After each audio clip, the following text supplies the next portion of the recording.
So I thought I'd do a video today because some of you may not have seen some time trialists using single rings on their bikes. Now, there's a good reason for this. Basically, it eliminates two things, the front mech and the inner ring, which basically makes the bike a little bit more aerodynamic. More importantly, it gives you one ring to think about, and just all you got to basically focus on is the rear cassette. Now, you may be thinking, oh yeah, but what about the other gears? You want to get lower gear in? Well, you can basically go for a bigger cassette.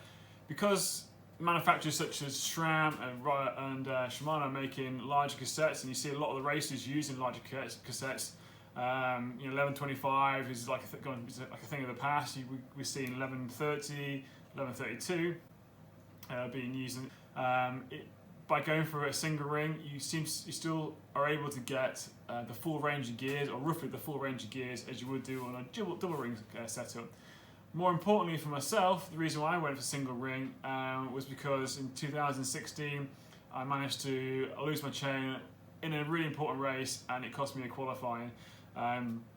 Because of this, I was fed up of using the two-ring system with the front mech, and I just wanted that security, that kind of like confidence that I know I don't need to worry about the front. It just costs you a little bit of time when you shift in and stuff, but when you're going from such big rings to a slightly smaller ring, the shifting is never as good, say like on a compact or even a standard. But yeah, I just wanted that single ring setup because I know from using my mountain bike, you very rarely drop a chain, and all I've got to worry about is the rear.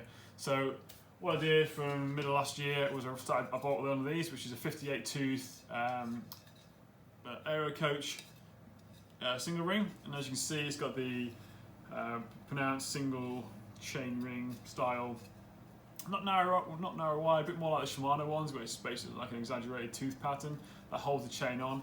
I don't use a chain device. I never have dropped a chain yet, and I do find the 58 tooth pretty good on most flat courses.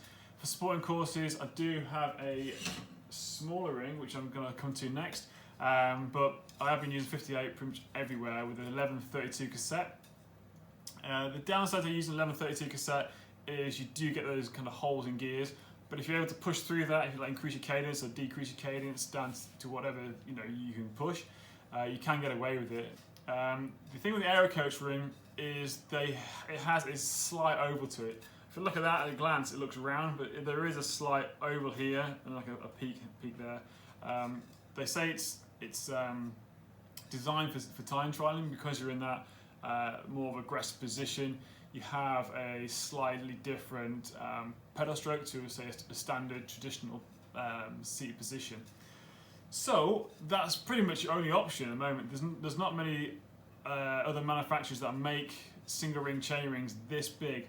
I think the 54 perhaps I've seen, but not many manufacturers get it on board with making single ring time trial chain rings. However, Digirit is a manufacturer that you may or may not know of. I did a review on their oversized pulley wheel system not so long ago, which you can check in my videos. But they've just started to launch these, which are their own carbon fibre chain rings. They're exceptionally well made. They have an actual narrow wide tooth pattern, basically which you'll see on mountain bikes and stuff. The way it's manufactured is a lot more intense than the Aero Coach. The Aero Coach one, it's a great ring, not any problems with it. But if you look at the two together, it's a very well made piece of kit. They come in around between 130 to 160 quid roughly. So check it out.